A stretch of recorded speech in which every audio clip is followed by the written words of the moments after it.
ಈಗ ಹನುಮಂತ ಮಾಡಿದ ರಾಮಸ್ತುತಿ ಇದು, ಓದಲಿಕ್ಕೆ ಮಾತ್ರ, ಚಿಂತನೆ ಮಾಡಲಿಕ್ಕೆ ಸಮಯ ಹೋಗ್ತದೆ. ಅಂದರೆ ಹನುಮಂತ ಮಾಡಿದ್ದು ಎನ್ನುವ ದೃಷ್ಟಿಯಿಂದ ಇದನ್ನು ನಾನು ಪ್ರಧಾನವಾಗಿ ತಮ್ಮ ಮುಂದೆ ಪ್ರೆಸೆಂಟ್ ಮಾಡಿದ್ದೇನೆ. ನಮೋ ರಾಮಾಯ ಅಂದರೆ ಇದರಲ್ಲಿ ದಶಾವತಾರಗಳ ಪಿಕ್ಚರ್ ಇದೆ ಅಂತ ಕೊಟ್ಟಿದ್ದೇನೆ.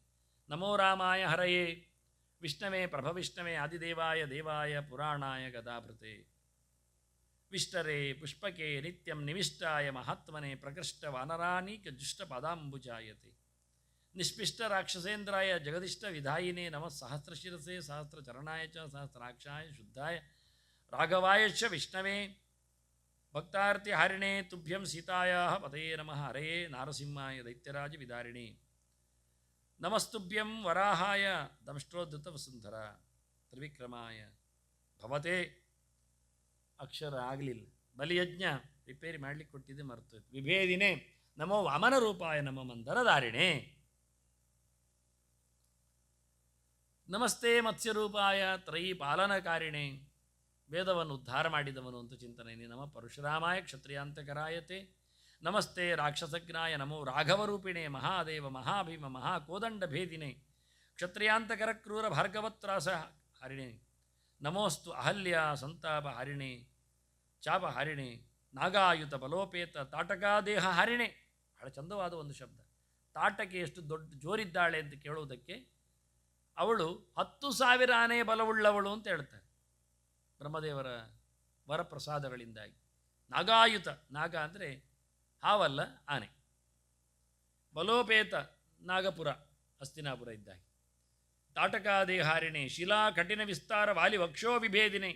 ಒಂದು ಬಾಣದಿಂದ ವಾಲಿಯ ಹೃದಯವನ್ನು ಹೊಡೆದ ಅಂದರೆ ಅದು ಬೆಟ್ಟದಿಂದ ಗಟ್ಟಿ ಇತ್ತಂತೆ ವಾಲಿಯ ಹೃದಯ ಅಂದರೆ. ರಾವಣಿಗೂ ಬಗ್ಗದ ದೇಹ ಅದು. ನಮೋ ಮಾಯಾ ಮೃಗೋವ್ಯಾಥ ಹಾರಿಣಿ ಅಜ್ಞಾನ ಹಾರಿಣಿ. ಎಲ್ಲ ಕೆಲವು ಸ್ತೋತ್ರಗಳಲ್ಲಿ ವಿಶೇಷವಾದ ಅಂಶಗಳು. ನಾಗಾಯುತ ತಾಟಕೆ ಎನ್ನುವುದಾಗಲಿ, ಶಿಲಾ ಕಠೋರವಾದಂತಹ ಮೃಗೋನ್ಮಾಥ ಹಾರಿಣಿ, ಶಿಲಾ ಕಠಿಣವಾದಂತಹ ವಾಲಿಯ ಎದೆ ಅನ್ನೋದಾಗಲಿ, ದಶಸ್ಯಂದನ ದುಃಖಾಬ್ದಿ ಶೋಷಣ ಅಗಸ್ತ್ಯ ರೂಪಿಣಿ, ಸಮುದ್ರವನ್ನು ಶೋಷಣೆ ಮಾಡಿದವ ಅಗಸ್ತ್ಯ ಇದ್ದಾನಲ್ಲ ಹಾಗೇ ಇವ ಇದ್ದಾನೆ ಅಂತ.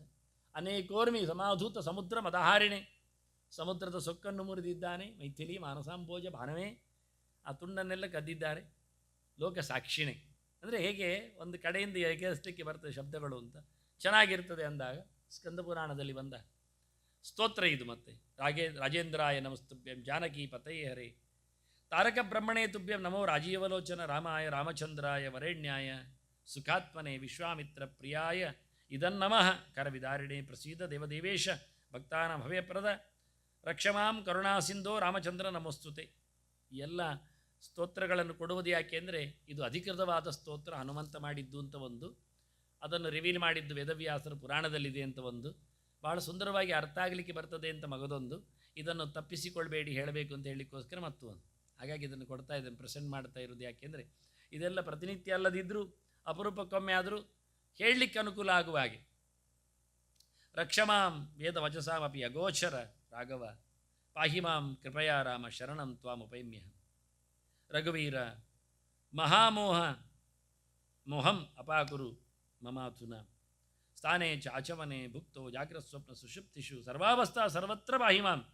ರಘುನಂದನ, ಯಾವ ಹೊತ್ತಿನಲ್ಲಿಯೂ ನನ್ನನ್ನು ರಕ್ಷಣೆ ಮಾಡು ಅಂತ ಕೇಳಿಕೊಳ್ಳಿಕ್ಕೆ ಮಹಿಮಾನಂ ತವ ಸ್ತೋತಂ ಕಸ್ಸಮರ್ಥಃ ಜಗತ್ರಯೇ ತ್ವಮೇವ ತ್ವನ ಮಹತ್ವಂ ವೈ ಜಾನಾಸಿ ರಘುನಂದನ. ದೊಡ್ಡ ಪ್ರಮೇಯ ಅದು. ದೇವರನ್ನು ನಮಗೆಲ್ಲ ಹೇಳಲಿಕ್ಕೆ ಪೂರ ಬರುವುದಿಲ್ಲ.